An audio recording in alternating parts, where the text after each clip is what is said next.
Bonsoir Mathieu, bonsoir à tous, merci d'être là. Donc aujourd'hui, c'est notre troisième conférence dans le cycle de conférences sur l'évaluation. On est avec Mathieu Haussmann. Mathieu, il a travaillé au service général du pilotage du système éducatif de la Fédération Wallonie-Bruxelles en Belgique. Il a été formateur d'enseignants durant plusieurs années au sein de hautes écoles de la ville de Liège. Il est actuellement assistant de recherche au sein de l'IFRES à l'Université de Liège, où il réalise une thèse de doctorat en sciences de l'éducation sous la direction de professeur Pascal Détros et professeur Dominique Verbouten. Bonsoir Mathieu de nouveau. Bonsoir.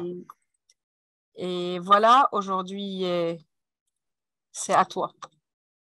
Ok, je vais partager mon écran directement alors. Parfait. Bah, écoutez, je vais commencer, hein. Donc déjà, merci à l'équipe d'organisation pour m'avoir invité à ce cycle de conférences autour de l'évaluation. Effectivement, c'est déjà la troisième intervention de la semaine et le calendrier fait que je passe, moi, le lendemain de mon promoteur de thèse, Monsieur Detro. Donc, effectivement, on va aborder des aspects un petit peu différents. Il a parlé, lui, des biais de genre en évaluation, si je ne me trompe pas. Moi, je ne vais absolument pas parler de ça, mais je vais parler d'un autre aspect de l'évaluation. Vous l'avez vu, vous avez lu probablement le résumé de la communication et le titre. Donc, les feedbacks d'une part, et plus spécifiquement, à un moment, je vais aborder la question des émotions des étudiants, des apprenants. Alors, Pascal l'a dit, je vais quand même faire une petite précision. Donc, je réalise actuellement une thèse de doctorat en sciences de l'éducation qui porte sur cette thématique-là, mais je me focalise, moi, davantage sur les étudiants à l'université. Et donc, mon propos, bien que, a priori, pas mal d'aspects de ce que je vais proposer puissent s'appliquer aussi à des élèves de l'enseignement obligatoire, lycée, collège, etc., il y a parfois probablement des spécificités liées aussi à la culture universitaire, au fait de se former à un métier ou d'acquérir des compétences de très haut niveau, où il y a une évaluation qui est extrêmement importante, des enjeux très forts, etc. Donc, il peut y avoir parfois des choses plus spécifiques à l'enseignement supérieur, mais dans une large mesure. Je pense que ce que je vais vous expliquer ou ce que je vais vous partager, en tout cas, peut s'appliquer dans bien des situations. Alors, je vais commencer simplement ici par un petit plan. Donc, je vais commencer par revenir un petit peu comme vous pouviez vous en douter, je pense, hein, sur le concept de feedback et rappeler un impondérable, le fait que le feedback, il est bien indissociable du processus évaluatif. Il n'y a pas d'évaluation, il n'y a pas de feedback, en gros. Même si cette évaluation n'est pas, on va dire, de façon structurée formellement, il y a quand même un feedback qui peut être du coup informel lui aussi ou basé sur des éléments qui ne sont pas forcément toujours très explicites. Mais on évalue extrêmement fréquemment et on est donc susceptible de donner des feedbacks extrêmement fréquemment aussi.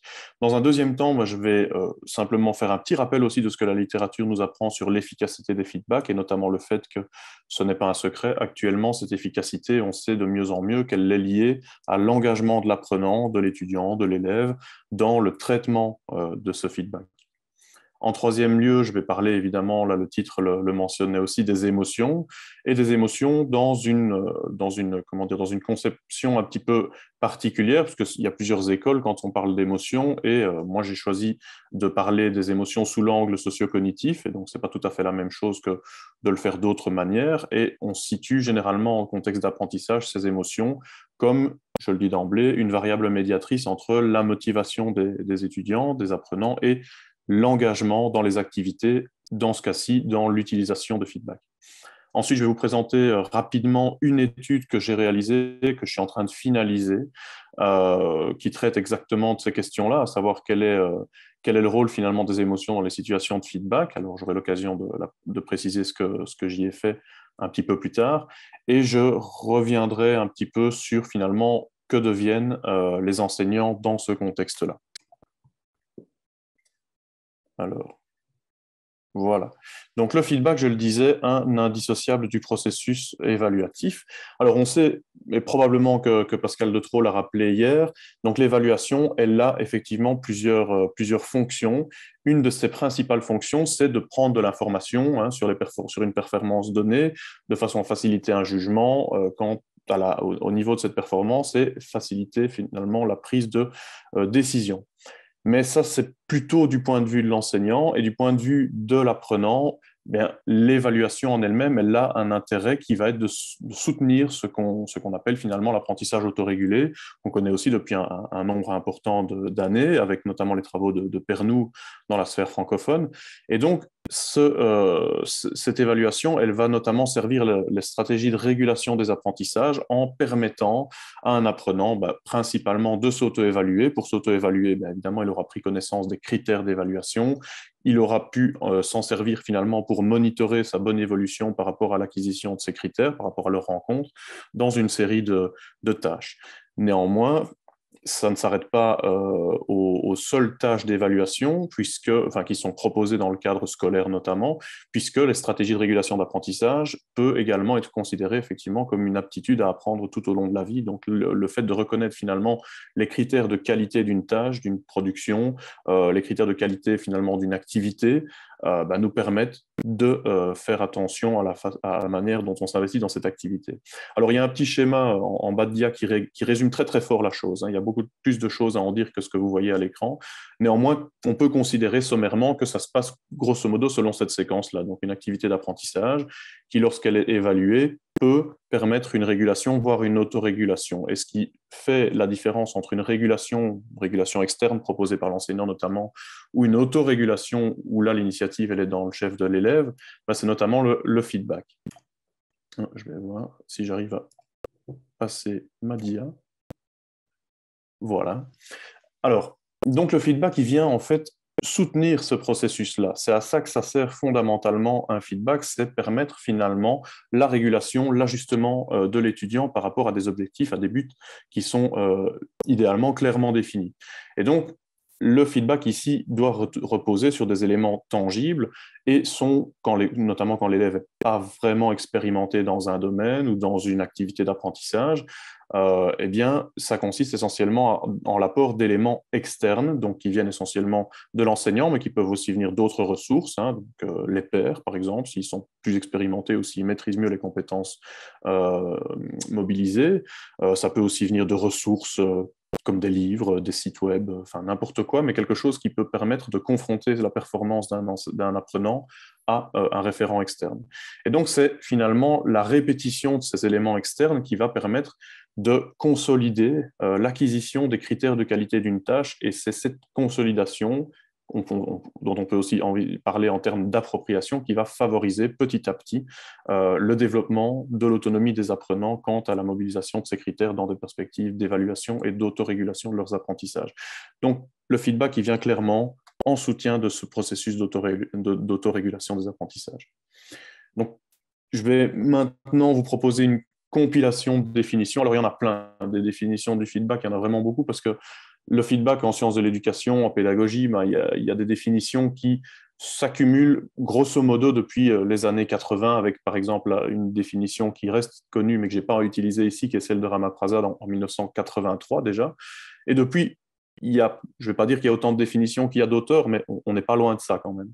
Et donc, pour définir le feedback, moi je vous propose une combinaison ou un assemblage de 3 définitions, somme toute assez connues finalement dans le champ de recherche sur le feedback. C'est celle de Etty et Timperley dans un premier temps, puis de Nicole et McFarlane-Dick, et enfin de Schutt. Alors si on les accumule, ça donne ceci. Donc un feedback, c'est une information communiquée par un agent à un apprenant, relative cette information à l'état actuel de ses apprentissages et de ses performances par rapport à des objectifs et à des standards de référence. Donc, effectivement, on voit déjà que cette information, elle ne porte pas sur n'importe quoi et elle ne correspond pas à n'importe quoi non plus.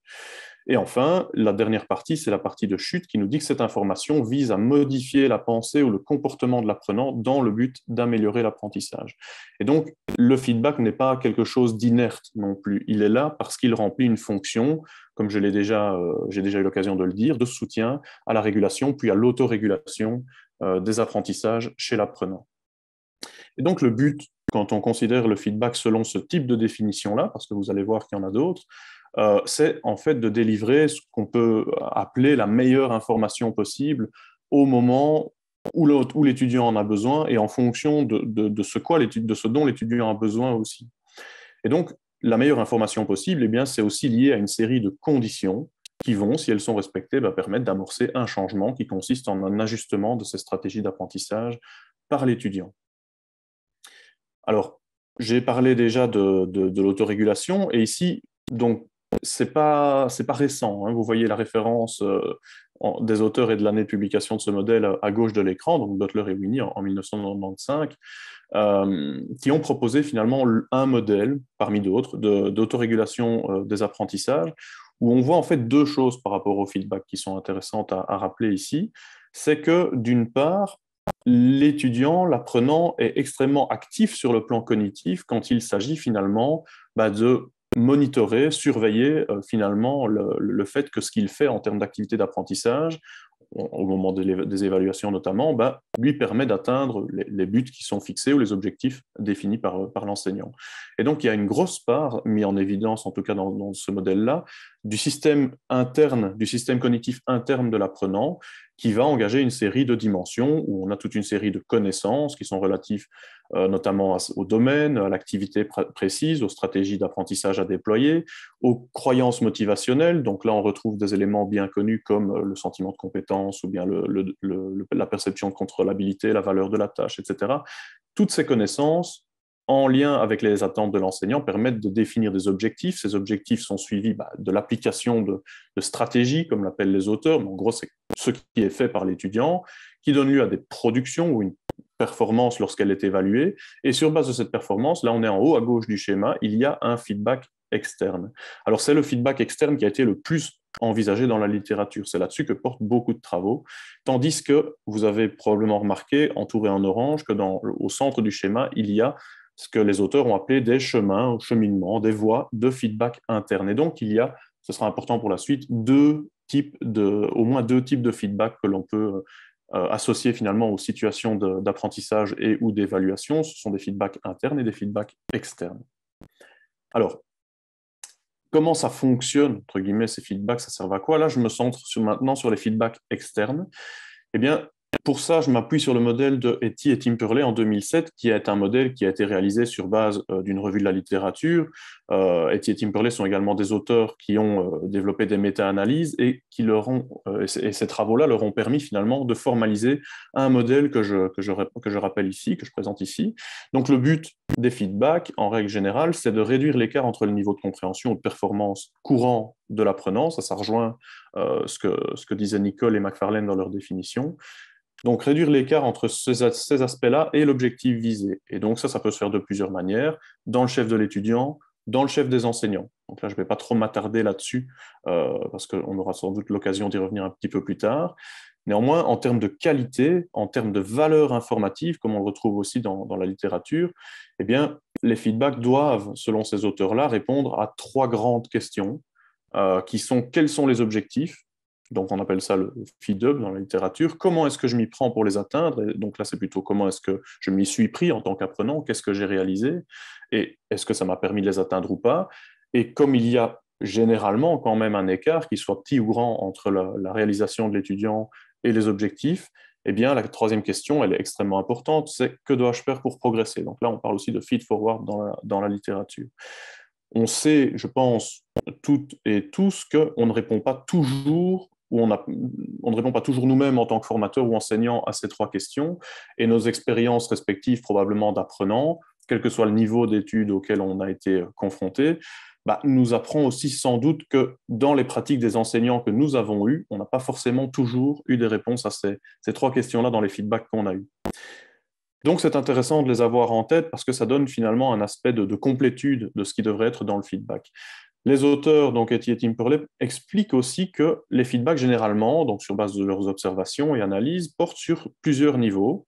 pas toujours tous en même temps, hein, loin de là, mais qui peuvent être distingués de la façon suivante. Donc, il y a d'abord le niveau de la tâche, donc c'est à quel point la tâche est bien comprise, bien réalisée. Ça peut être déployé, ça, avec des critères, en référence à des critères. Donc, qu'est-ce qui explique finalement que la tâche est bien ou mal réalisée? Ensuite, il y a le niveau des traitements. Là, c'est plutôt revenir en termes de feedback sur comment l'apprenant a atteint finalement le niveau de maîtrise ou a établi la performance qui a été évaluée. Donc là, c'est vraiment sur le comment. On n'est plus sur le quoi, on est sur le comment l'étudiant s'y est pris. Il y a le niveau d'autorégulation aussi qui peut faire l'objet d'un feedback, mais là, ça nécessite de suivre les étudiants, les apprenants qui nous sont confiés en tant qu'enseignants, de façon à pouvoir leur donner un retour sur l'efficacité, sur la validité, entre guillemets, la légitimité de ce qu'ils ont changé entre une première évaluation et une deuxième évaluation qui porte sur les mêmes objets. Et enfin, il y a le niveau personnel qui porte vraiment plus sur les caractéristiques de l'individu, de la personne. Par exemple, dire à quelqu'un qu'il n'est pas fait pour tel métier, pour tel domaine, ou qu'il n'est pas doué, ou au contraire qu'il l'est. Ça, ce sont des choses qui relèvent davantage des caractéristiques de la personne. Généralement, ça je peux le dire aussi rapidement, ce n'est pas un niveau qui est recommandé dans la littérature. La plupart des recherches, elles montrent que les feedbacks, quand ils sont focalisés essentiellement sur la personne, généralement, ce n'est pas porteur en termes de progression ou en termes de régulation des apprentissages parce que c'est peu opérant en réalité. Le fait de dire à quelqu'un qu'il n'est pas doué dans une discipline, ça ne va pas lui donner les clés pour s'améliorer parce qu'on ne sait pas, ça donne un caractère fini, déterminé finalement à ce constat-là. Et on ne donne pas forcément alors de solutions ou de clés pour pouvoir sortir des difficultés dans lesquelles on se trouve. Donc, c'est relativement déconseillé, même pour des aspects positifs, puisqu'à nouveau, ça ne donne pas assez d'agentivité, de contrôlabilité à l'apprenant pour qu'il puisse progresser. Une autre manière de considérer les feedbacks en termes comment dire, de paramétrage, de contenu, d'éléments constitutifs, eh bien, c'est de se focaliser sur les éléments comme ceux que propose par exemple Brouckaert. Donc, on retrouve là des éléments qui s'intègrent dans finalement des différentes pratiques de feedback. Alors, il y a deux types d'éléments dans les travaux de Brouckaert, lorsqu'elle propose finalement une série de recommandations, elle aussi sur base d'une revue de la littérature. Elle distingue dans ses composants des feedbacks deux types donc d'éléments. D'une part, des éléments dits stratégiques et d'autre part, des éléments liés plutôt au contenu. C'est un petit peu comme la forme et le fond, en fait, hein, où vous avez finalement la forme en termes avec les aspects de stratégie et le fond sur les aspects de contenu. Et donc, en termes de stratégie, il y a notamment des aspects de timing, donc donner un feedback suffisamment tôt pour qu'un étudiant puisse l'utiliser, tout simplement. Hein. Si on attend finalement l'évaluation, comme c'est régulièrement le cas à l'université, si on n'a pas d'évaluation formative en cours d'année, qu'il y a un examen sommatif ou certificatif en fin d'année, et que c'est seulement là qu'il y a un feedback sur la seule évaluation, comprenez bien qu'en termes de timing, on est peut-être un petit peu tard pour favoriser une progression chez l'apprenant, par exemple. Donc, l'idée généralement associée à ce timing, c'est notamment de donner un feedback le plus rapidement possible, qui plus est pour des tâches relativement simples et ou pour des élèves qui sont plus en difficulté.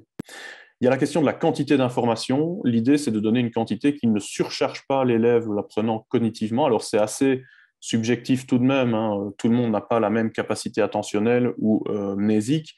Et dans ce cadre-là, effectivement, ça nécessite de connaître un petit peu son auditoire aussi, et donc pour un enseignant, de savoir un petit peu à qui il s'adresse, dans sa classe notamment. La question du mode, en troisième lieu, c'est finalement le canal par lequel le feedback va être délivré. On sait tous et tous à nouveau qu'on peut le faire de différentes manières. Il y a des supports écrits, des supports visuels ou audiovisuels, il y a le face-à-face.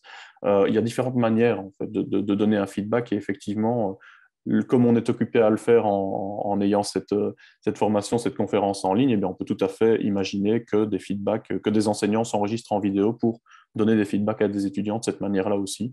Il y a aussi la question du côté synchrone ou asynchrone à partir du moment où on est à distance également. La question du public, donc effectivement, il y a une intention à apporter finalement à qui on s'adresse. Effectivement, la question du public auquel on s'adresse va être importante à prendre en compte parce que ce n'est pas la même chose de donner un feedback à un enfant de 10 ans qu'à un étudiant de 21 ans, par exemple, à l'université. A priori, la capacité à comprendre un message, elle doit être clairement prises en considération de façon à pouvoir être intelligible pour le destinataire du feedback. Ensuite, il y a des éléments de contenu, hein, donc la focale. La focale, ça correspond grosso modo aux 4 niveaux que j'ai présentés quand j'ai abordé le modèle d'Etty et Timperley. Donc la tâche, le processus, la régulation et la personne. Et j'ai déjà mentionné quelque part le risque de s'adresser au niveau de la personne quand on propose un feedback. Les éléments de comparaison, donc à quoi est-ce que finalement le feedback va comparer la performance de l'étudiant? Grosso modo, dans la littérature, en raccourci, le message, c'est de privilégier plutôt la référence à des critères d'évaluation ou à des performances antérieures de ce même apprenant, plutôt qu'une comparaison à des références normatives comme les performances de ses condisciples, par exemple. En termes de fonction, un feedback, il peut être plutôt descriptif, il peut plutôt être évaluatif, porter un jugement. À nouveau, la littérature, dans le cadre de feedback essentiellement formatif, vont privilégier en général plutôt la description au jugement. Maintenant, bien évidemment, il y a des situations où le jugement, voilà, il est de mise. Quand on communique le résultat d'une épreuve sommative, forcément, on passe difficilement à côté du jugement. La dimension de valence, c'est plutôt le côté positif, le côté négatif qu'il y a dans le feedback. Là aussi, l'idée, ce n'est pas forcément d'éluder le positif pour se concentrer sur les aspects négatifs parce qu'il faut absolument se centrer sur le progrès. C'est important d'avoir une forme d'équilibre, ou en tout cas de ne pas effacer un des deux volets, une des deux parties, de façon à ce que finalement, quand un étudiant est en difficulté, qu'on lui communique finalement ces difficultés-là à travers un feedback, on lui communique des aspects négatifs, forcément, désagréables, pas toujours très gais à entendre. Mais du coup, si on met aussi en évidence des aspects plutôt positifs, ça va lui donner quand même plutôt le sentiment d'un certain soutien de la part de l'enseignant, d'une certaine forme de confiance en ses capacités de progrès aussi, donc c'est important. La clarté, ça rejoint un peu le côté de la prise en compte du public, hein, d'ailleurs c'est en face, dans la roue, dans le sens où finalement on ajuste quelque part le vocabulaire qu'on utilise, les références sur lesquelles on se base, de façon à ce que ce feedback reste bien intelligible, compréhensible pour l'apprenant. La spécificité, ça renvoie à la dimension de précision finalement des aspects qu'on met dedans, donc pas quelque chose de trop global, hein. C'est intéressant qu'il y ait quand même qu'on puisse mettre le doigt sur vraiment des éléments plus spécifique, plus précis d'une activité, d'une évaluation pour pouvoir cibler finalement ce sur quoi les efforts devront être consentis. Et enfin, la dimension du ton qui est absolument cruciale dans le sens où le ton, c'est ce que l'élève, l'étudiant va entendre, en gros. Sur le plan notamment affectif, c'est qu'est-ce qu'il va percevoir finalement de la manière dont l'enseignant le considère, dans la façon dont l'enseignant est à l'apprenant dans cette situation de feedback. Et le ton, ce n'est pas forcément qu'une question d'expression verbale, hein, je pense que tout le monde en est conscient, ni à l'écrit d'ailleurs, mais quand il y a par exemple des situations de feedback en face à face, c'est aussi l'attitude, hein, le non-verbal ou bien le paraverbal, la manière dont on dit les choses. Donc un étudiant ou un apprenant va très fortement se saisir de signes d'agacement, d'ennui, des enseignants qui montrent, même involontairement, qu'ils auront envie d'être ailleurs, mais pas là, ou qui ne croient pas finalement dans la capacité de progression de l'apprenant. Ça, ce sont des choses qui passent en termes de tonalité et qui peuvent impacter effectivement la réception du feedback chez l'apprenant. Alors globalement ici, là c'est pour clôturer un petit peu cette première partie, je vais dire sur finalement c'est quoi le feedback en termes de décomposition d'éléments constituants. Ce qui est préconisé dans la littérature à travers cette première manière de voir le feedback comme donc une information, hein, qu'on donne à l'étudiant en vue de sa progression, eh bien, Brocard nous explique ceci.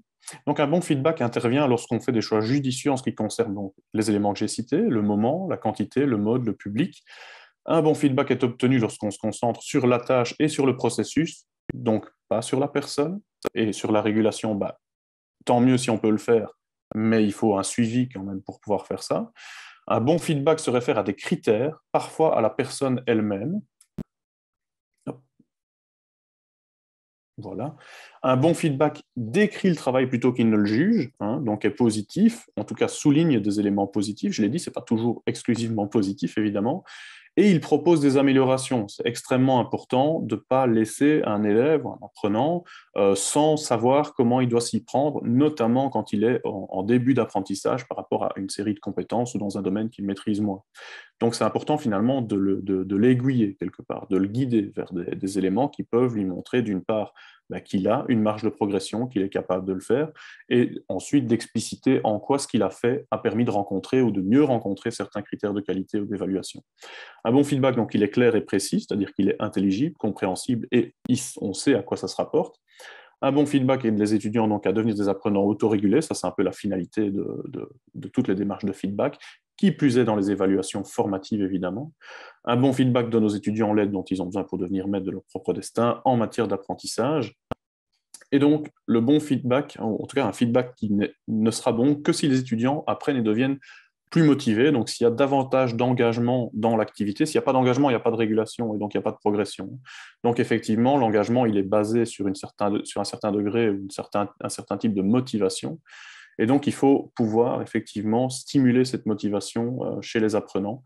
Et ça se fait notamment en termes de prise en compte de feedback, si dans son contexte d'enseignement, on valorise le feedback. Pour valoriser le feedback, il faut faire des évaluations, a priori des évaluations plutôt formatives, où le feedback va vraiment avoir du sens, va vraiment avoir une utilité et va pouvoir être appliqué et analysé après son utilisation par les élèves. Donc, on a encore une série de recommandations. Celle-ci, je vais vous en faire grâce pour avancer. Mais on a par exemple des chercheurs, et j'ai déjà mentionné dans la définition que j'ai donnée, la définition du feedback en tant qu'information. Donc, David Nicol, avec sa collègue Debra McFarlane-Dick en 2006, ils ont aussi réalisé une revue de la littérature et ils en ont produit une série de recommandations qui alimentent ou soutiennent finalement la démarche de régulation ou d'autorégulation des apprentissages avec les feedbacks internes et externes, sur lesquels il s'appuie en reprenant les travaux de Butler et Winnie que j'ai présentés plus tôt. Et il y a donc une série de recommandations, elles sont en bas de DIA, qui permettent pour les enseignants d'avoir des clés, de débloquer des clés, on va dire, pour faciliter finalement cette autorégulation en jouant sur les caractéristiques du feedback, mais pas que, puisqu'on se trouve ici sur des recommandations qui engagent aussi les pratiques d'évaluation formative. Et donc les 7 recommandations, très rapidement, c'est clarifier ce qu'est une bonne performance, ce qu'est une bonne production, faciliter, c'est-à-dire donner le temps et les outils pour que les élèves puissent s'auto-évaluer, donc donner des feedbacks de haute qualité. Des feedbacks de haute qualité, ça correspond finalement aux recommandations qu'on peut faire sur base des propos de Brookhart, que je viens d'énumérer précédemment. Ça se fait aussi en favorisant un dialogue avec l'enseignant, mais aussi avec les autres élèves, avec les autres apprenants, qui ont parfois peut-être un langage plus facile à comprendre, qui vivent les mêmes réalités. Et s'il y a quelque part un climat de confiance, de coopération qui est un climat finalement propice aux apprentissages qui est instauré dans la classe, ça peut vraiment avoir du sens d'impliquer les pairs, puisque plusieurs études montrent que c'est les feedbacks qui peuvent avoir parfois le plus d'impact en comparaison à des feedbacks donnés par l'enseignant ou donnés par d'autres ressources. Ensuite, encourager finalement positivement, évidemment, une motivation et une estime de soi de façon constructive. Donc, c'est finalement le fait de essentiellement se sentir capable d'utiliser les informations qu'on nous donne en tant qu'élève. Ça, c'est extrêmement important aussi. On a peut-être tendance à l'oublier, mais proposer des opportunités de réduire ce fameux écart entre la performance actuelle et les objectifs visés.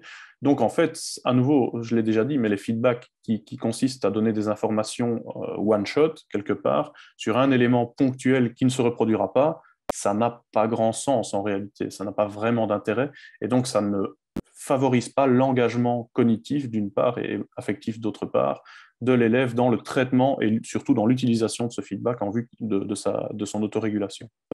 Et enfin, le dernier élément, c'est que les enseignants utilisent quelque part les feedbacks qu'ils donnent aux apprenants parce qu'en évaluant leurs apprenants, notamment sur un mode formatif, en prenant la peine de leur donner des feedbacks, un temps soit peu personnalisé, ils connaissent finalement mieux leurs apprenants, leurs besoins, leurs difficultés, et idéalement, les enseignants devraient alors se servir de ces informations-là pour adapter leur dispositif d'enseignement en vue d'adapter quelque part le rythme, la difficulté, d'implémenter des étapes intermédiaires, des exercices complémentaires, etc., de façon à pouvoir faciliter quelque part le cheminement des apprenants. Tout cela étant dit, des constats ont été faits depuis de nombreuses années maintenant, avec notamment la méta-analyse de Kluger et de Nisi en 1996, donc ce n'est pas récent, mais une série de constats continue à être tout à fait valable au jour d'aujourd'hui. Ce qu'on observe, c'est des effets contrastés. Donc, tous les feedbacks, clairement, ne sont pas efficaces. Je vous passe les détails de leur analyse, hein, vous les avez sous les yeux, et puis c'est un article qui est très facile à trouver, très connu. Mais globalement, si je dois résumer le propos, c'est que ces auteurs ont fait donc une revue de la littérature qui porte sur plus de 3000 recherches. Ils ont établi une série de critères qui ont fait que de ces 3000 recherches, ils en ont gardé 131.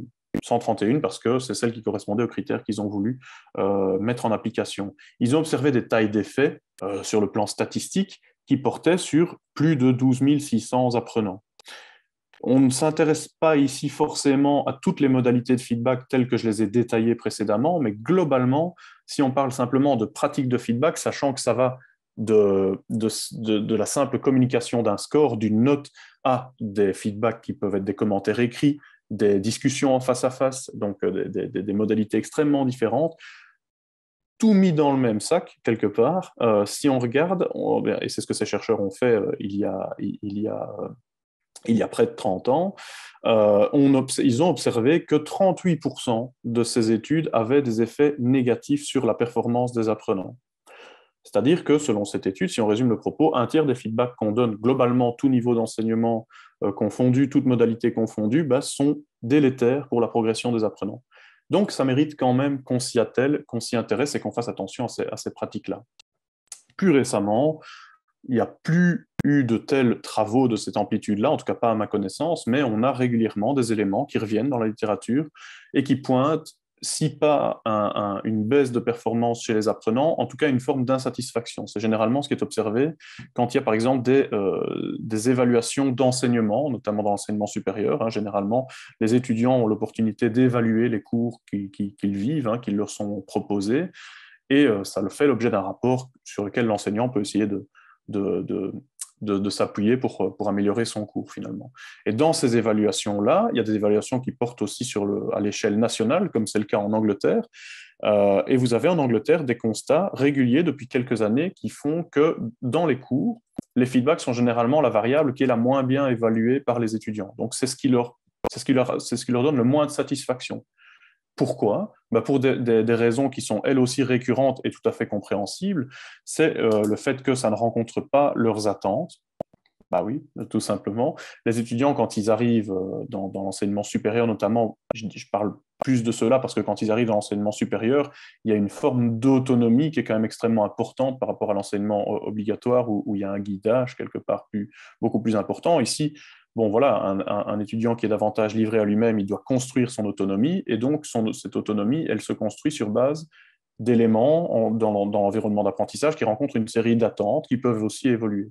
Les attentes qui sont relatives au feedback, c'est déjà d'avoir des feedbacks réguliers, c'est d'avoir des feedbacks à temps pour pouvoir s'en servir, c'est d'avoir des feedbacks qui soient relativement clairs, qui soient assez spécifiques, qui donnent des informations relatives à sa propre performance ou à sa propre production, et qui soient utilisables, c'est-à-dire on sait quoi faire. En gros, c'est ça ce que les étudiants expliquent généralement quand ils parlent de feedback. Alors, c'est assez facile à comprendre. Et bien, généralement, le système, en tout cas dans l'enseignement supérieur, fait qu'avec la taille des groupes, le taux d'encadrement qu'il y a entre un enseignant et les étudiants, finalement, les conditions d'efficacité du feedback, elles ne sont pas forcément rencontrées, et ça aboutit à des constats d'insatisfaction que les enseignants ne comprennent pas toujours, parce qu'on observe aussi dans la littérature qu'il y a une forme de désalignement entre ce que les étudiants considèrent être un bon feedback, c'est-à-dire tous ces aspects d'utilisabilité, de personnalisation, de clarté, de timing, etc., et les enseignants qui, eux, considèrent que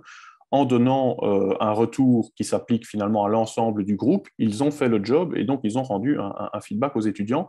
Et donc ils estiment que il y a un problème dans le sens où les enseignants estiment, selon une série de recherches, que les étudiants n'utilisent pas les feedbacks qu'ils reçoivent. C'est un peu le constat qu'on fait quand on s'intéresse à la perception des feedbacks chez les enseignants. Et chez les étudiants, c'est plutôt, on l'utilise pas le feedback parce qu'on ne sait pas quoi en faire, ou bien on n'en a pas, ou pas assez. Donc, ils parlent pas tout à fait de la même chose quand on confronte les points de vue des étudiants et des enseignants. Donc, c'est pas forcément simple d'envisager des feedbacks efficaces dans ce contexte-là. Indépendamment de l'insatisfaction des étudiants, il y a des études qui portent plus spécifiquement sur le vécu des apprenants. Moi, c'est le cas de ce que je fais dans mes travaux, par exemple. Et ici, je vous propose un extrait d'une étudiante qui a reçu un feedback, qui fait partie des participants à une étude réalisée par Sam Childs en Angleterre en 2015. Pardon. Et cette étudiante, elle dit quand même des choses relativement graves. Hein. Donc, suite à un épisode de feedback, j'étais blessé, j'étais dévasté. Donc, il y a quand même des termes qui sont assez forts. Donc, même en sachant que l'évaluation ne s'était pas extrêmement bien passée, elle trouvait les commentaires extrêmement négatifs, donc pas d'éléments positifs ici, à part une petite entrée en matière qui visait à la rassurer.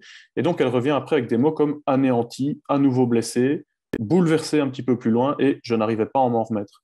Ça, c'est extrêmement important, ce côté je n'arrivais pas à m'en remettre, parce que ça veut dire que les feedbacks peuvent avoir des effets relativement durables, en fait, par rapport à la manière dont les étudiants, dont les apprenants perçoivent un cours, un enseignant, une discipline même, parfois. Je pense que de nombreux apprenants, moi par exemple, ça a été mon cas avec les mathématiques, j'ai pas un rapport évident avec les mathématiques parce que il est vrai que plus jeune, j'ai vécu moi-même des épisodes d'évaluation et de feedback qui n'ont pas forcément été toujours très agréables. Et donc, comme on le sait aussi dans de nombreux cas, j'ai moi-même intégré une forme de sentiment d'incompétence en mathématiques. Hein, et du coup, ça marque relativement durablement puisque ça a conditionné en partie, je pense, certaines des orientations que j'ai pu prendre en termes de formation. Alors, au-delà des étudiants, les experts aussi s'intéressent finalement à la façon dont les feedbacks sont reçus par les étudiants, par les apprenants. Et donc, il y a notamment ici un modèle qui est le modèle finalement de réponse des étudiants au feedback qui a été développé par Litnevich, Berg et Smith en 2016. Alors, ce sont des chercheurs qui ont mis en évidence différentes choses, notamment le fait qu'ils ont analysé que des feedbacks qui respectaient toute une série de critères comme ceux que j'ai déjà pu présenter. Hein. Je pense que vous en reconnaissez, le timing, la spécificité, le ton, la focale, etc. Ces feedbacks sont généralement donc fournis aux apprenants qui ne les reçoivent pas de manière neutre. Donc ça, c'est l'intérêt de ce type de recherche. Les étudiants, quand ils reçoivent un feedback, ne sont pas neutres, ils ont des dispositions personnelles qu'on peut essayer d'identifier, et c'est ce que nombre de recherches sont encore occupées à faire aujourd'hui, qui sont notamment ces dispositions relatives à l'habilité ou à l'habilité perçue, en tout cas dans le domaine, les succès antérieurs ou les échecs antérieurs, qui contribuent finalement à la perception de compétences pour ces éléments-là, la réceptivité générale au feedback, quelque part, c'est-à-dire finalement les feedbacks en général, je trouve que c'est intéressant ou pas, et les attentes finalement liées au feedback particulier qui est proposé dans ce contexte-là. Donc il y a toute une série finalement de filtres dans le chef de l'apprenant qui vont conditionner une série de réponses. Et dans ces réponses, on voit qu'il y a des réponses cognitives qui vont se marquer notamment par la profondeur du traitement du feedback. Donc, on oppose généralement un traitement en surface ou superficiel à un traitement plutôt en profondeur. Vraiment essayer de comprendre, notamment quand il y a des critères qui sont proposés pour appuyer le feedback, comprendre en quoi la performance ou la production ne rencontre pas ou rencontre pas suffisamment une série de critères, ou au contraire, un traitement superficiel du feedback, c'est par exemple l'étudiant qui regarde que le score ou que la note quand il y a une note et un commentaire, par exemple. Et c'est souvent ce qui se passe. La recherche met en évidence que quand il y a un feedback qui propose et une note et un commentaire, souvent, c'est la note qui prime. Et donc, il y a quelque part une perte en termes d'information quand on a cette double information. Donc, à nouveau, petite recommandation, dans le cadre des évaluations formatives, la recherche préconise d'éviter la note. Donc ça, c'est un rappel.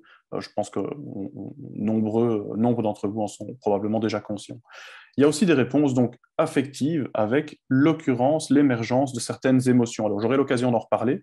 Ce qui est intéressant, c'est que les auteurs mettent en termes de perspective ou de possibilité le fait de prendre des actions suite à ces réponses-là.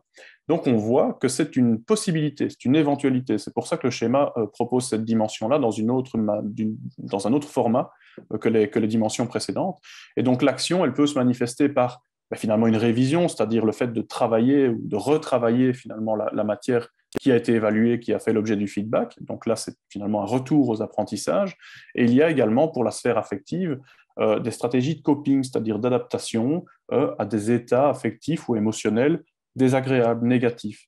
C'est ainsi que dans la recherche qui s'est intéressée aux émotions des apprenants dans les situations d'évaluation ou dans les situations de feedback, eh bien, on retrouve essentiellement, pendant de longues années, des émotions désagréables, comme le stress, l'anxiété, la peur, etc. Il y a des études qui portent, par exemple, explicitement sur la peur de l'évaluation en mathématiques. Voilà, c'est qui rejoint un petit peu ma propre expérience, comme je l'ai déjà mentionné. Et donc, l'idée, c'est que tout ça aussi est conditionné par un contexte qui va favoriser ou défavoriser finalement la mise en œuvre du feedback en termes de régulation et même avant cela, finalement, la réponse de l'apprenant. Alors, il y a une forme de séquence, hein. On voit que c'est des flèches qui sont assez unidirectionnelles. Vous voyez qu'il y a des éléments qui bouclent les uns vers les autres. Je ne vais pas prendre le temps de refaire ça dans le détail, mais globalement, ce type de modèle soulève une série de questions. Et là, je vous ai mis une capture d'écran d'une vidéo qui se trouve sur YouTube et qui vient d'un Emerging Field Group de l'Association internationale de recherche EARLY, qui est dirigée par Naomi Winston et Anastasia Lipnevich. Donc, Anastasia Lipnevich, c'est aussi un des auteurs du modèle que je viens de présenter, mais qui font un constat ici en 2020, c'est relativement récent quand même 2020, qui reconnaissent des choses qui sont déjà connues, hein, comme le fait que le feedback peut être d'une influence assez forte sur les apprentissages, en bien ou en mal. Mais en réalité, on se rend compte qu'on en sait assez peu sur la manière dont le feedback est interprété par l'apprenant. Et donc, avec le modèle que j'ai présenté juste avant, de réponse de l'apprenant au feedback, on commence finalement à aborder ce qui se passe clairement dans la tête de l'apprenant au moment où il s'agit d'interpréter le feedback. Donc, c'est une forme de zoom sur cette étape particulière du processus d'autorégulation. Si vous vous souvenez, au début de la conférence, j'ai mentionné le modèle de Butler et Winnie, et donc il y avait des feedbacks internes, des feedbacks externes, et là, on s'interroge beaucoup plus dans cette perspective sur la manière dont les feedbacks externes peuvent être reçus, interprétés et utilisés par les apprenants. Et on se rend compte, c'est ce qu'expliquent ces auteurs, qu'il y a encore une large part de ce processus qui est caché dans ce qu'ils appellent donc la boîte noire, la fameuse boîte noire qu'on cherche encore et toujours à ouvrir dans la recherche. Alors, un impératif, c'est effectivement d'aller plus loin que le message. Ça, c'est ce qui se passe actuellement. C'est vraiment les tendances fortes de la littérature scientifique sur les feedbacks actuellement. C'est de ne plus trop... Enfin, comment dire? C'est de ne s'intéresser à ce qui se passe après que le feedback ait été donné. Donc, on a, et je les ai présentés avec le modèle d'Etty et Timperley, de Brookhart, les recommandations de Nicole et McFarlane en termes de conditions qui accompagnent finalement la délivrance de ces messages-là. On a toute une série d'éléments qui nous disent ce que c'est un feedback efficace en principe, en termes de paramétrage, de constitution. Néanmoins, on sait que ces feedbacks ne sont pas toujours efficaces. Donc, ça pose le problème de savoir, comme Winston et Lipnevich le disaient, de ce qui se passe dans la boîte noire. Et donc là, on s'intéresse maintenant davantage à l'activité des étudiants. C'est vraiment ça qui va caractériser la recherche actuelle sur les feedbacks. Et donc, pour ça, il y a eu récemment, donc ce que David Carles, dont j'ai mis un tweet en bas à droite, a expliqué comme l'avènement d'un nouveau paradigme du feedback, c'est-à-dire une nouvelle manière de conceptualiser, de comprendre le feedback. Alors, il parle d'un nouveau paradigme parce que, avec un collègue qui s'appelle David Baud, ils ont proposé un modèle conceptuel il y a quelques années, donc en 2018, qui est celui de la Student Feedback Literacy. La Student Feedback Literacy, je vais y venir, mais ça correspond à une définition un petit peu différente du feedback que celle que j'ai eu l'occasion de présenter. Donc avant, je vous ai dit que le feedback, c'était une information, qui a toute une série de caractéristiques qui visent la progression, à modifier la pensée, les comportements de l'apprenant. Dans ce contexte, le feedback, c'est un processus. Donc si on se dit que l'information, c'est un produit, ici, c'est assez différent de se dire que le feedback, alors, c'est un processus dans lequel les étudiants font sens des commentaires qu'ils reçoivent, donc font sens des informations qu'ils reçoivent finalement, et les utilisent pour améliorer leur travail et leur stratégie d'apprentissage. Alors, je vous promets, je ne rentre pas dans le débat qu'il y a dans la communauté scientifique, je ne vais pas faire ça maintenant, parce qu'il y a un vrai débat maintenant qui oppose des chercheurs qui prennent le parti de dire que le feedback, c'est une information, et les autres qui disent que le feedback, c'est un processus. On peut discuter, pas maintenant, hein, je veux dire, dans l'absolu, on peut effectivement discuter de ces deux conceptions, mais grosso modo, c'est vrai que le feedback en tant que processus, on a peut-être tendance un petit peu à le confondre alors avec le processus de régulation des apprentissages. Donc, globalement, il y a toute une partie des chercheurs dont je fais partie moi-même, qui considèrent que le feedback, ça reste l'information, mais effectivement, cette information, elle doit être traitée. Ce qui est intéressant dans ce que propose Careless About, c'est qu'il propose des aptitudes, en fait, pour pouvoir traiter le feedback, et des aptitudes propres à l'étudiant, propres à l'apprenant. Et donc, leur modèle, c'est celui de la Student Feedback Literacy. Il se présente comme ça, il est assez simple, hein, sur le plan de sa construction, ici, visuellement parlant. Et donc, la Student Feedback Literacy, ça correspond finalement à une série de connaissances, d'aptitudes. Donc, si je prends la définition exhaustive, c'est les connaissances, les capacités, les dispositions requises pour faire sens donc, de l'information et l'utiliser pour améliorer son travail et ses stratégies d'apprentissage. Donc, c'est à la fois des connaissances et des capacités. Ce ne sont pas des compétences formelles au sens où on peut les détailler en termes de savoir, savoir-être, savoir-faire, etc., appropriés, enfin déclinés selon des concepts des contextes bien identifiés, etc. On va plutôt parler d'aptitudes, voilà, des capacités A. Et donc, ils en dénombrent 4. Et leurs 4 aptitudes, donc c'est d'abord comprendre le feedback. Qu'est-ce que c'est? Comment ça fonctionne? À quoi ça sert? En tant qu'étudiant, qu'apprenant, quand est-ce que j'en reçois? De la part de qui? Ça se présente comment? Quand? Etc. Donc finalement, c'est comprendre ce que c'est, comment ça fonctionne, de façon à en percevoir l'utilité ou la plus-value pour les apprentissages. Ensuite, il y a une aptitude d'établissement de jugement qu'on peut rapprocher très fortement de l'auto-évaluation, qui s'acquiert avec le temps aussi, hein, puisque c'est la mise en application de critères de qualité par rapport à sa propre production ou par rapport à une production d'un pair, d'un tiers qu'on est amené à évaluer. C'est ce qui permet déjà de se faire une idée de la qualité d'une production ou d'une performance. Il y a également la gestion, alors les auteurs parlent de gestion des affects, puisqu'ils mettent en évidence dans leur article que les émotions ou les affects négatifs seraient à proscrire parce qu'ils auraient des influences négatives sur les apprentissages ou sur le traitement des feedbacks, qui résultera en une diminution de l'engagement. Alors, c'est vrai, mais en partie. Je vais y revenir. La 4e aptitude, c'est la capacité à engager des actions, une action ou des actions, en vue de tester, challenger quelque part le feedback qu'on a reçu. Parce qu'effectivement, un feedback qu'on reçoit mais qui ne débouche sur rien, c'est un feedback qui est très limité en termes d'impact et en termes de capacité de progression dans le chef de l'apprenant, évidemment. Donc, il y a l'idée d'oser tester et d'apprécier finalement l'efficacité de ce feedback. Alors, je parlais de la gestion des affects. Effectivement, les auteurs sont assez flous ou sommaires, ou en tout cas incomplets dans la manière de présenter les choses dans leur travail, puisqu'ils disent grosso modo qu'en donnant des feedbacks à des apprenants, il faut éviter qu'ils ressentent des émotions négatives ou des affects négatifs, parce que ça fait diminuer leur engagement vis-à-vis du traitement des feedbacks et vis-à-vis des activités subséquentes. C'est pas aussi simple que ça en réalité. Déjà, moi, personnellement, je suis parti de cette porte d'entrée-là pour creuser la question des émotions en situation de feedback, parce qu'en parlant d'affect, en fait, on parle un petit peu de tout ce qui se manifeste sur le plan affectif. Sauf que les émotions, c'est un des construits qui se cache dans la sphère affective. Il y a également les humeurs, il y a les sentiments, il y a déjà ces différents constituants-là. Une émotion et une humeur, c'est assez différent, puisque par exemple, une émotion a un déclencheur qu'on peut clairement identifier.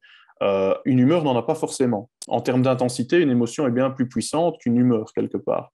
Une humeur, on peut se lever de mauvaise humeur, on ne sait pas pourquoi, et ce n'est pas forcément extrêmement puissant, et il suffit quelque part qu'on fasse autre chose ou qu'on pense à autre chose pour que ça se dissipe. Une émotion, ce n'est pas aussi simple que ça, je vais avoir l'occasion de le redire. Le problème, c'est que dans la littérature, bon, voilà, il y a un peu de tout. Dans la littérature en sciences de l'éducation ou en pédagogie, généralement, on va parler d'affect, d'émotion, d'humeur, de sentiment ou de feeling en anglais, un peu de manière interchangeable, sauf que ça ne renvoie pas aux mêmes réalités, et surtout, ça ne renvoie pas à la même capacité d'action, à la même capacité d'action ou de réflexion chez l'apprenant. Et donc, au-delà de ça, Careless About, quand il parle de Student Feedback Literacy, au-delà du fait de ne pas être tout à fait clair sur quel construit affectif il mobilise, ils ne disent pas non plus pourquoi il faudrait se méfier des émotions négatives, et ils ne disent pas non plus comment on peut, en tant qu'enseignant, se préserver quelque part les apprenants de ces fameuses émotions négatives. Donc, c'est extrêmement important par rapport à ce type de recommandations, finalement, de bien comprendre comment fonctionne la sphère affective et notamment les émotions, et puis de savoir pourquoi et comment ça fonctionne. Ici, je vais aller un petit peu plus vite parce que le temps file et je suis assez bavard, comme vous l'aurez constaté. Mais le processus, on va parler des émotions comme en utilisant un raccourci, en fait. Les émotions, un petit peu comme la nouvelle conception du feedback, c'est pas aussi simple que ça. L'émotion, c'est pas spécialement uniquement un produit, c'est en fait un processus émotionnel. Donc, le processus émotionnel, c'est une construction relativement complexe, dynamique, parfois consciente, parfois pas, mais qui correspond finalement à différentes étapes, à différentes phases, avec une série de constituants. Il y a plusieurs définitions, là aussi, il y en a énormément. Moi, je vous propose ici de me focaliser sur la deuxième, celle d'Olivier Luminet, qui nous dit que les émotions sont des états relativement brefs, au contraire d'une humeur qui peut durer beaucoup plus longtemps, provoquée par un stimulus ou une situation spécifique, et ça va s'exprimer à des niveaux différents, physiologiques, comportemental, subjectifs, au niveau de la pensée, etc. Ce qui est important là-dedans, c'est qu'on voit qu'il y a deux phases dans un processus émotionnel, deux phases clairement identifiées, deux grandes phases, la phase d'évaluation cognitive et la phase de réponse. Alors, il y a plusieurs types de réponses, et l'évaluation cognitive est absolument centrale dans les théories sociocognitives des émotions, on ressent une émotion par rapport à quelque chose, par rapport à quelqu'un. On n'est jamais fâché dans l'absolu. On est fâché vis-à-vis de quelqu'un, on est fâché par rapport à quelque chose, ou on est heureux par rapport à quelque chose. Je pense que vous avez compris l'idée. Le processus émotionnel, on peut le représenter comme ceci. Là, je m'appuie sur les travaux de Pierre Philippot, qui nous décrit le processus émotionnel dans une séquence qui comprend donc les étapes suivantes. Il y a une situation qui peut être anodine, mais qui va faire l'objet d'une évaluation. Cette évaluation, elle va porter à différents niveaux que je ne vais pas développer ici. Cette évaluation va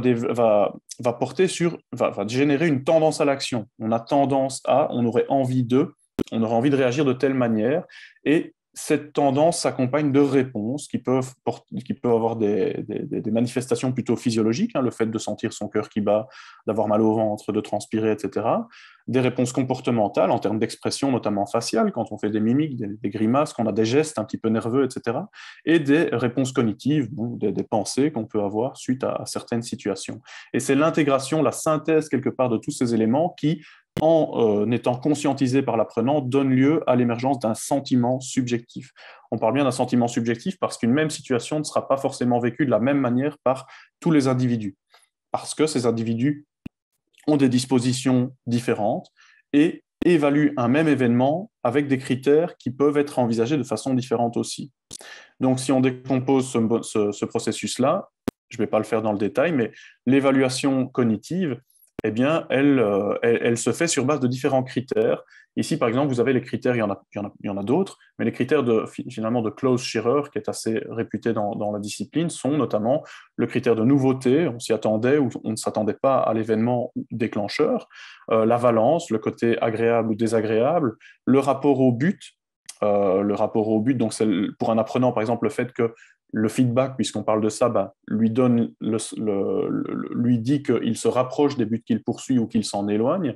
Le potentiel de maîtrise, ça rejoint finalement la perception de contrôlabilité ou le sentiment de compétence, le fait qu'on va pouvoir rectifier finalement le tir ou non si on est face à une situation désagréable ou négative, et l'accord avec les normes. Les normes, ce sont les normes internes, les valeurs qu'on nous a inculquées, qu'on a fait nôtres, etc., ou les normes externes, qui correspondent finalement aux normes sociales liées à toute une série de situations ou de contextes.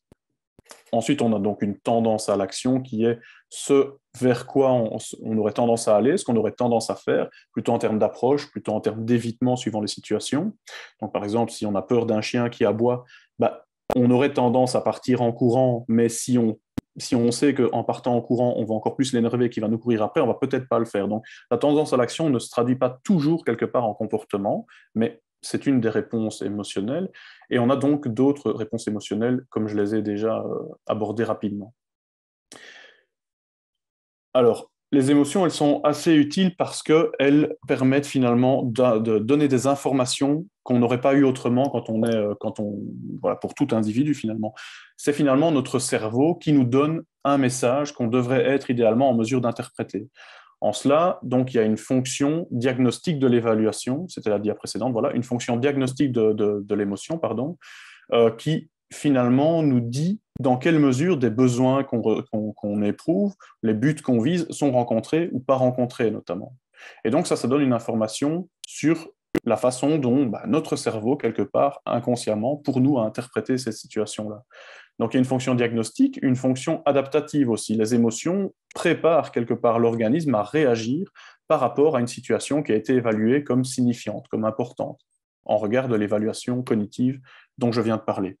Et donc, par exemple, la fonction adaptative d'une émotion comme la frustration, la déception par rapport à un feedback négatif qu'on reçoit en tant qu'élève, l'idée, c'est que cette émotion nous permette de réagir de façon constructive à cette situation déplaisante. Et donc, mettre en œuvre des stratégies d'apprentissage qui permettent de s'améliorer, de corriger la situation, d'atteindre les objectifs visés de façon, à terme, à supprimer les causes de cette émotion négative. Donc, elles ont une réelle importance, une réelle fonctionnalité, nos émotions. Or, dans la recherche en éducation, ce qu'on constate quand on se penche un peu sur le passé, c'est que les émotions, en fait, elles ont longtemps été considérées comme des éléments perturbateurs. Et je vous ai mis un exemple d'une vidéo lambda que j'ai trouvée sur YouTube, où il y avait le titre qui m'avait interpellé, donc on est dans un champ philosophique, le stoïcisme, vaincre nos émotions. Et donc, je ne dis pas que l'auteur de cette vidéo invitait, c'était juste une présentation de ce qu'était le stoïcisme, mais quelque part vaincre nos émotions. Mais la question qu'on peut se poser aujourd'hui, c'est pourquoi ? Pourquoi est-ce qu'il faut vaincre nos émotions alors qu'il y a visiblement des fonctions tout à fait porteuses, tout à fait vertueuses, diagnostiques, informatives, adaptatives essentiellement. Et donc, on voit que les habitudes ont la vie dure quelque part et qu'encore aujourd'hui, on est face à des messages parfois qui peuvent inviter à gérer ces émotions comme si ces émotions étaient forcément problématiques. Alors oui, c'est désagréable de ressentir des émotions comme la colère, comme la déception, la tristesse, etc. Mais une émotion en elle-même, elle sert à nous dire quelque chose de l'état de satisfaction, de besoin ou de l'atteinte de but. Donc, intrinsèquement, il n'y a pas de mauvaises ou de bonnes émotions, il n'y a pas d'émotions positives ou négatives. Il y a des émotions, elles peuvent être désagréables ou agréables, mais elles ne sont pas mauvaises ou nuisibles, entre guillemets, dans l'absolu, effectivement. Alors après, ce qui va se passer dépend de ce qu'on va en faire. Mais l'émotion en elle-même n'est pas forcément négative, même si elle est désagréable. Alors, dans les théories de la pédagogie, des apprentissages, dans les sciences de l'éducation, les émotions, en fait, elles sont arrivées relativement tard comparativement à ce qu'on a dans la psychologie clinique, parce qu'on a privilégié, en sciences de l'éducation notamment, des approches tout d'abord comportementales, behavioristes, où on a cette fameuse boîte noire, où on ne sait pas très bien ce qui se passe entre un stimulus et une réponse, un comportement. Mais quand il y a eu alors l'avènement des sciences cognitives par la suite, on n'a pas forcément intégré ces éléments affectifs, émotifs dans les recherches en sciences cognitives. On sait aujourd'hui que ce n'est pas vrai. Il n'y a pas de distinction, il n'y a pas lieu de distinguer clairement les émotions et la cognition. Les deux sont intriqués. Vous avez vu dans le modèle que je vous ai présenté que l'émotion, elle naît d'une évaluation cognitive. D'accord ?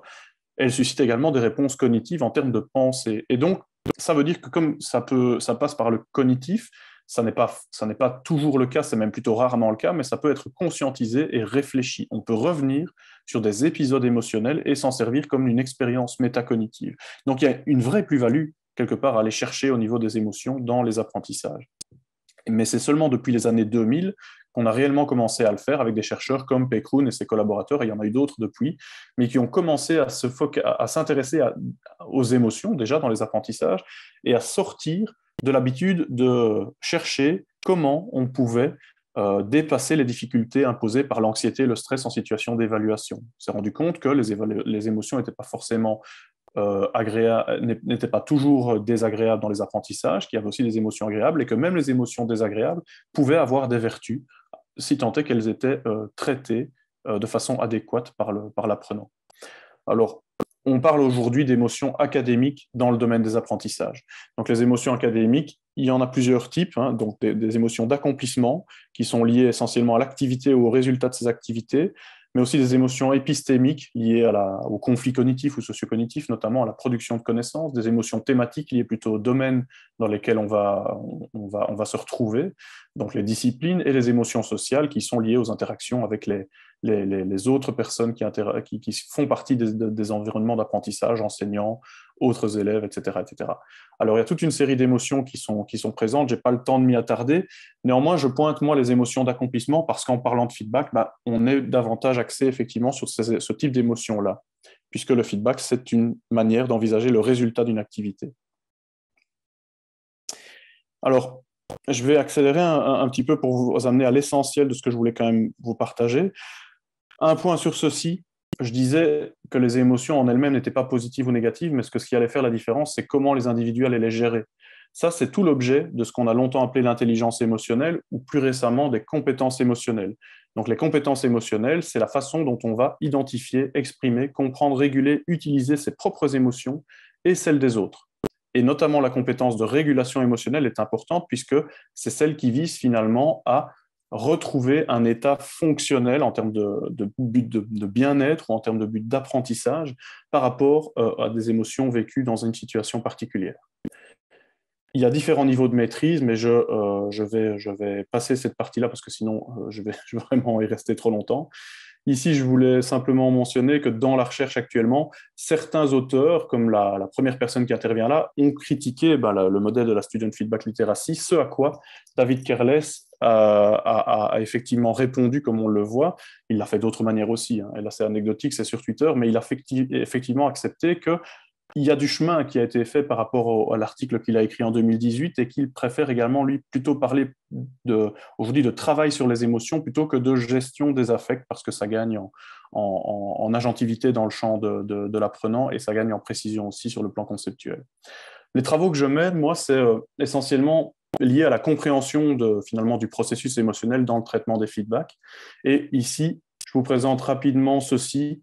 C'est une forme de généralisation, enfin en tout cas une forme d'abstraction de ce qui se passe dans ce que moi j'ai pu observer à travers des entretiens que j'ai menés avec des étudiants à l'Université de Liège, et où j'ai cherché à comprendre finalement les étapes par lesquelles les étudiants passaient quand ils recevaient des feedbacks à l'université, de façon assez générale aussi, hein, et les différents éléments qui alimentaient ces différentes étapes.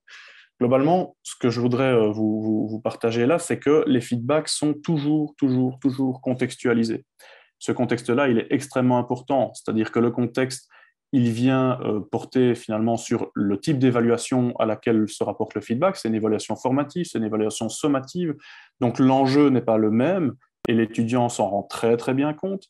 Cette évaluation, elle est menée et le feedback est donné par un enseignant avec lequel l'étudiant est en relation, par rapport auquel il a une série de perceptions, avec lequel en lequel il a une certaine confiance, il lui donne une certaine légitimité, ou pas d'ailleurs. Et donc, ce contexte, quelque part, mobilise une série de dispositions personnelles de manière plus ou moins variable. Les dispositions personnelles que moi j'ai pu identifier dans les propos des étudiants, c'est évidemment des choses qu'on connaît, hein. Il y a des éléments assez classiques, les buts visés par l'apprenant, la perception de sa compétence dans le domaine concerné, la perception de la valeur de la tâche. Donc, est-ce que c'est important finalement cette évaluation-là? Est-ce qu'il y a des enjeux qui sont plus ou moins forts? Et il y a d'autres éléments importants qui sont notamment les valeurs que les étudiants associent aux situations de feedback. Donc, ils s'attendent à être reconnus en tant qu'individus propres, ils s'attendent à être respectés, à être considérés, ils s'attendent à être quelque part soutenus par les étudiants, par les apprenants, par les enseignants, pardon, ils s'attendent à être portés par ces situations-là. Et ce n'est pas forcément toujours le cas, mais ça fait partie de leurs attentes. Ces attentes, plus générales, elles peuvent être étendues aux théories implicites liées au feedback, c'est-à-dire à quoi ça devrait ressembler. J'ai parlé tout à l'heure des enquêtes sur la satisfaction des apprenants. On retrouve ici ce type d'éléments sur les théories implicites liées au feedback.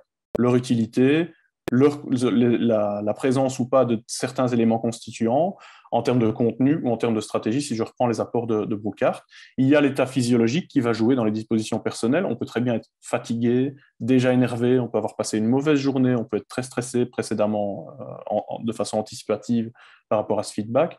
Et il y a également les fameuses compétences émotionnelles. On a toutes et tous différents niveaux de compétences émotionnelles, mais ça va évidemment influencer la façon dont ces feedbacks vont générer des émotions plus ou moins fortes et plus ou moins porteuses ou problématiques. Donc, il y a une tâche qui donne lieu à une performance, et quand, là je suis au centre du schéma, quand les étudiants réalisent déjà cette tâche, pendant un examen par exemple, ils produisent un premier feedback de façon conforme à ce que présentaient Butler et Winnie, qu'on peut appeler ici un feedback interne, c'est ce qui correspond à l'auto-évaluation. Ce feedback interne déjà génère des émotions comme l'espoir que ça soit confirmé, ou comme le désespoir de réussir l'épreuve parce que l'étudiant se rend compte que finalement ça n'a pas du tout été. Et donc il y a déjà une première réponse émotionnelle à ce moment-là. Plus tard, on a le feedback externe, la note ou la note avec des commentaires. Là aussi, il y a une comparaison entre le feedback interne et le feedback externe. Cette comparaison correspond à l'évaluation cognitive et donne lieu finalement là aussi à un épisode émotionnel. Et l'étudiant fera ensuite la synthèse de ces différents feedbacks, ce qui donnera le feedback internalisé, c'est-à-dire celui qu'il va retenir, l'information qu'il va garder, qu'il va essayer éventuellement d'utiliser ou de rejeter s'il a une attitude plus ou moins favorable. Alors, il y a toute une série de variables qui influencent ça, je l'ai dit en expliquant le modèle, la tâche, le contexte. Les dispositions personnelles sont plus ou moins stables. Il y a par exemple des questions de tempérament, de valeurs qui sont relativement stables, des éléments plutôt instables comme la perception de compétences, les buts, etc., qui sont très fort liés au contexte, à la discipline, au rapport avec l'enseignant. Et donc, ces dispositions personnelles influencent clairement l'évaluation cognitive. Voilà, je vais malheureusement devoir aller à la conclusion parce que je me rends compte que j'ai prévu beaucoup trop d'éléments. Néanmoins, je pense que vous aurez accès au support et les références sont proposées en bout de course. Hein, donc, ne vous tracassez pas si vous avez de l'intérêt pour la suite. Et puis, je reste moi aussi, de toute façon, tout à fait joignable. Alors, l'idée de tout ce que j'ai, moi, pu proposer dans cette présentation et dans finalement ce recours à mes propres travaux, c'est que oui, effectivement, il y a un vrai appel qu'on peut faire au développement de la student feedback literacy, puisque ces aptitudes, en ce compris les aptitudes de gestion des émotions ou d'application des compétences émotionnelles, peut clairement contribuer à la construction d'une attitude plus ou moins favorable de l'apprenant, à la prise en compte et à l'utilisation du feedback qu'on lui donne.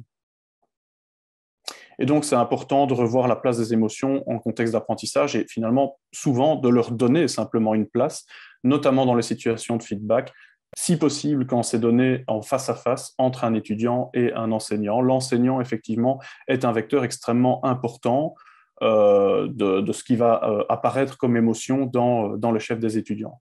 Et donc, la Student Feedback Literacy, elle a un miroir qui s'appelle la Teacher Feedback Literacy.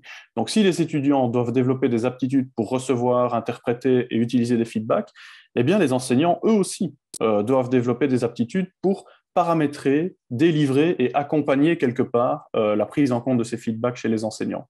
La Teacher Feedback Literacy, elle a été définie et globalement, c'est aussi des connaissances et des aptitudes, mais qui sont là pour favoriser le développement de la feedback literacy des étudiants. Il y a 3 volets là-dedans, dans la Teacher Feedback Literacy. Un volet lié au paramétrage, c'est tout ce que j'ai dit au début, avec Etty et Timperley, les 3 questions, les 4 niveaux d'application, les différentes dimensions de Brookhart. Et il y a donc une dimension aussi relationnelle. C'est là que se jouent les émotions, je l'ai dit, c'est quand on exprime, par exemple, des émotions qu'on vit en tant qu'enseignant, en termes d'attitude, en termes d'expression faciale, en termes de ton, quand on donne le feedback notamment, c'est là-dedans que se joue quelque part l'épisode émotionnel que va vivre l'apprenant.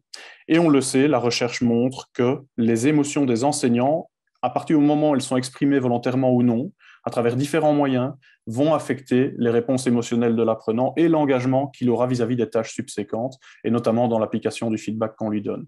Donc, il y a clairement un lien entre ce qu'on manifeste en tant qu'enseignant et ce que va faire ce que va vivre l'étudiant sur le plan émotionnel. Voilà, grosso modo, on peut aussi agir. Je vous donnerai l'occasion vous aurez l'occasion de relire probablement cette slide, mais on peut agir de 2 grandes manières sur les émotions des étudiants, en agissant de façon directe, c'est-à-dire en étant dans l'échange, en étant dans l'accompagnement des émotions, en leur donnant une place, en questionnant, etc. Ou on peut agir de façon indirecte en jouant plutôt sur les conditions. Et là, c'est la qualité du feedback. Plus largement, c'est le système d'évaluation dans lequel s'insère le feedback et notamment les évaluations formatives qui sont extrêmement porteuses sur ce plan-là. Voilà, et donc on a finalement comme recommandation ultime, si je peux le dire, le fait d'envisager le feedback comme un partenariat entre les enseignants et les étudiants en mobilisant les connaissances et capacités inhérentes aux 2 feedback literacy, celle des enseignants, celle des étudiants. Voilà. Ceci donc pour répondre à la question introductive. Pourquoi s'intéresser aux émotions? Parce que, qu'on le veuille ou non, elles font partie intégrante du traitement des feedbacks et elles ont des effets. Elles servent de médiatrices. Parce que les émotions ne sont pas indépendantes de la cognition. Donc, ça ne sert à rien d'essayer de les éliminer ou de ne pas y faire attention. Elles sont là, elles fonctionnent avec la cognition. Parce que les émotions sont fondamentalement adaptatives et régulatrices. Si on prend en compte des messages qu'elles nous donnent, on peut effectivement réguler nos comportements et nos intentions, parce qu'il est possible donc d'agir sur le processus émotionnel à travers les compétences émotionnelles, parce que les épisodes émotionnels peuvent constituer des expériences métacognitives, et parce que les émotions colorent la relation pédagogique entre apprenant et enseignant, et que cette relation, elle est déterminante dans la façon de prendre en considération les feedbacks. Et il y a d'autres raisons que je n'ai pas mises là-dedans, parce que sinon on en avait encore pour longtemps. Je vous remercie pour votre attention. Je suis désolé d'avoir dépassé le temps. J'espère que si vous avez des questions, moi en tout cas je ne pars pas, mais si vous avez des questions, j'y répondrai avec plaisir.